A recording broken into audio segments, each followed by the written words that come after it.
दे रहा हूँ। क्या था कि एग्ज़ाम दिए हमने अपने सीए फाइनल के, और उम्मीद थी कि हाँ पास हो जाएंगे, मन में भरोसा था। पता लग जाती है वैसे 90% पता लग जाती है कि रिजल्ट क्या आने वाला है। तो साहब रिजल्ट का वेट चल रहा था, करीब मान के चलो आप हफ्ता 10 दिन रह गए थे रिजल्ट आने में। तो धड़कनें बढ़ रही थी, वही रोज रात को कैलकुलेशन चलती थी, सपनों में भी कैलकुलेशन थी कि यार इस पेपर में इस क्वेश्चन पर थोड़ी गलती तो हो गई, लेकिन 10 में से यार 5 नंबर तो दे ही जाएगा, या 5 है तो 2 नंबर तो देगा ही देगा।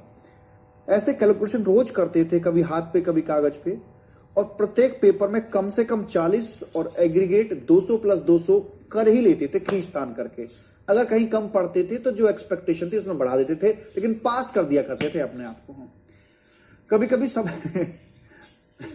कभी कभी सपना भी आया करता था कि हम पास हो गए हैं, आ हा कितना मजा आ रहा होता सपने में। और साहेब जब नींद टूटती थी तो लगता था ओहो ये तो सपना था। कभी कभी सपने में फेल होते थे तो जब उठते थे तो पसीना आ रहा होता था, हाँ बच गए, सपना था। ऐसे माय डियर फीलिंग आ रही थी। तो ये बड़े अजीब से दिन होते हैं वो, जब 7-8 हफ्ता भर रह जाता रिजल्ट का, बड़ा कठिनाई वाले दिन होते हैं माय डियर। वो इतना दर्द रिजल्ट के बाद नहीं होता जितना उन दिनों में होता है। लेकिन मेरे साथ कुछ और घटना घटित हुई।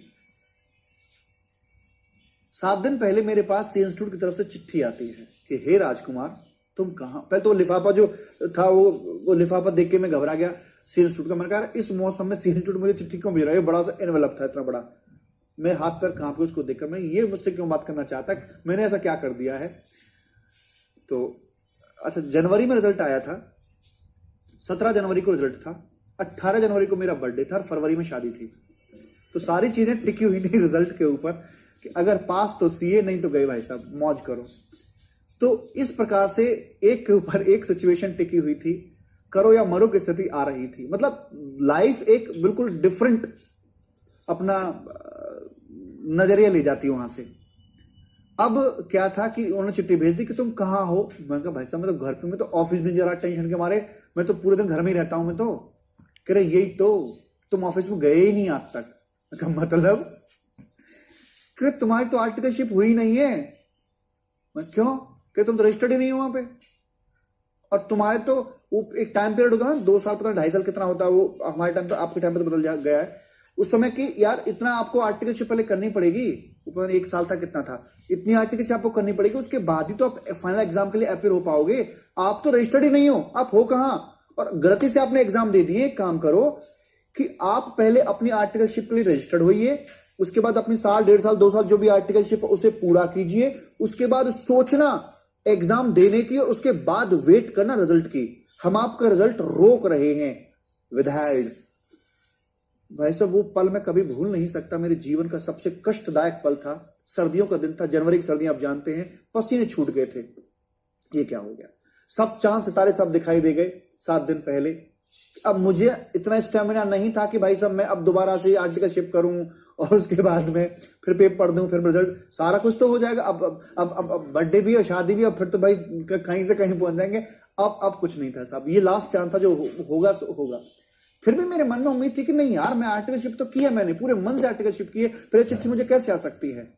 मेरी ये ठाकुर वैद्यनाथ अय्यर एंड कंपनी, यहाँ दिल्ली में एक दीनदयाल उपाध्याय मार्ग है, वहां पर ऑफिस था, आईटीओ के पास मान के चले आप। तो वहां था, तो मैं कहा नहीं मेरी आर्टिकलशिप तो है। मैं सी इंस्टीट्यूट पहुंचता हूँ, वो 3 से 5 का समय होता है, शादरा विश्वास नगर। मैं पहुंचता हूँ सी इंस्टीट्यूट में, लेकर अपने कागज कांपते हाथों से पहुंच जाता हूँ। इंस्टीट्यूट में लेकर अपने कागज कांपते हाथों से पहुंच जाता हूँ। अच्छा, एक बात चेंज आया देखा हमने कि अब टेंशन बदल चुकी थी। अब टेंशन वो नहीं थी कि पास या फेल, अब टेंशन ये थी कि रिजल्ट आ रहा है कि नहीं आ रहा है, या खड़ा खड़ा मुस्कुरा रहा है। अब रिजल्ट, टेंशन बदल चुकी थी, कैलकुलेशन बंद हो गई साहब अब। लेकिन एक विश्वास था हमारे पास, वो कौन सा फॉर्म था, 103 होता है, पता नहीं कौन सा, हमारे ध्यान भी नहीं है, 103 होता है। वो अपना लेकर गए हम कि साहब देखो हमारे पास तो 103 है, ये देखो हमारा, और हमारे पास में है, तो आप करो इसे।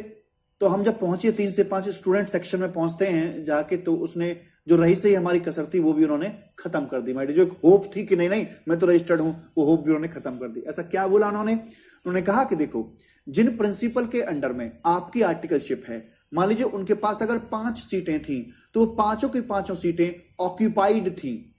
आपका जब 1 डेढ़ 2 साल पहले जब आपका रजिस्ट्रेशन आपने उनके अंडर में लिया था तो उनके पास कोई सीट खाली थी ही नहीं, सारी सीटें भरी हुई थी।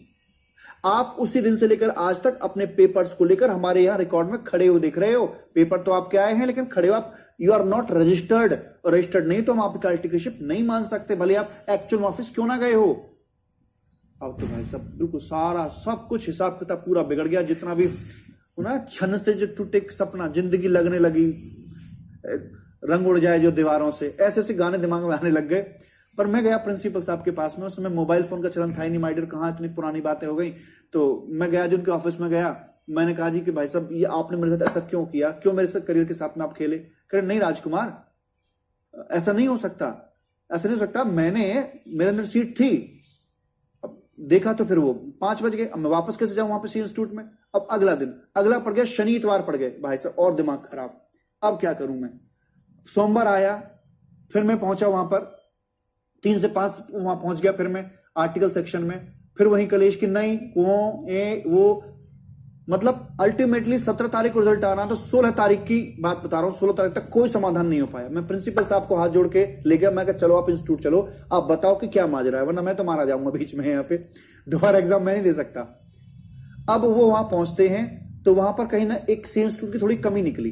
कमी ये निकली कि वो जो 5 आर्टिकल अगर उनके अंडर में थे तो उनमें से एक आर्टिकल ने अपना कंप्लीशन, कौन सा 108 होता, कौन सा होता है कंप्लीशन फॉर्म, कंप्लीशन हो गया था। कंप्लीशन फॉर्म उसने भरकर सबमिट भी कर रखा था इंस्टीट्यूट में उस पुराने आर्टिकल ने, लेकिन सी इंस्टीट्यूट ने उस कंप्लीशन सर्टिफिकेट को अपने रिकॉर्ड में अपडेट नहीं किया था, जिसकी वजह से सीट खाली दिखी नहीं और मैं उनके रिकॉर्ड में खड़ा हुआ दिख रहा था पेपर्स को लेकर। उन्होंने रेट्रोस्पेक्टिव इफेक्ट से, अच्छा ये इस घटनाक्रम में कितने बज चुके थे, 16 जनवरी के 4:50 हो चुके थे, 10 मिनट का समय बचा हुआ था। यहां दिल्ली से नोएडा एग्जामिनेशन सेंटर को एक लिस्ट बन के जाती कि ये रिजल्ट रोकने हैं, कल ये पब्लिश नहीं होने वेबसाइट पर, दिखाई नहीं देने चाहिए ये। 5 बजे उनकी रिपोर्ट वहां से निकल जाती है, 10 मिनट रह गए थे जीवन को इधर या उधर जाने में। ठीक 4:55 पर उन्होंने क्या किया, रेट्रोस्पेक्टिव इफेक्ट से उस व्यक्ति को सीट खाली हुई, रेट्रोस्पेक्टिव इफेक्ट से मुझे बिठाया गया, मेरी आर्टिकलशिप कंप्लीट दिखाई गई और उसके बाद 4:55 पर ठीक नोएडा सेंटर को मेरे सामने मेल की गई कि ये जो नंबर है आप इस नंबर का रिजल्ट ब्लॉक ना करें, रिजल्ट ना करें। अगला दिन आया 9:17 पर रिजल्ट मैंने अपना देखा, मैं सीए बन चुका था, बर्थडे भी सेलिब्रेट हुआ और शादी भी हुई। प्यार से बोलेंगे राधे राधे। इसलिए आपको सीख क्या मिलती है इससे, सीख ये मिलती है आपको कि आपको अपना स्टेटस चेक करना चाहिए सी इंस्टीट्यूट में जाकर। एक गाना और है, दुनिया में कितना गम है, मेरा गम कितना गम है। वहां एक एफसीए घूम रहे थे, उनको करीब 10 साल बने हो गए थे सीए के, वो आर्टिकल सेक्शन में घूम रहे थे। मैंने इससे पूछ रहा, भाई साहब आप क्या कर रहे हो, आप तो सी हो, आप तो सीए सेक्शन में जाइए। कह रहे नहीं, मुझे नोटिस आया है कि मैंने अपनी आर्टिकलशिप में 3 दिन मेरी आर्टिकलशिप कम दिख रही है। कह रहे कि आर्टिकलशिप पूरी करो वरना तुम्हारा मेंबरशिप छीन रहे हैं हम अपना।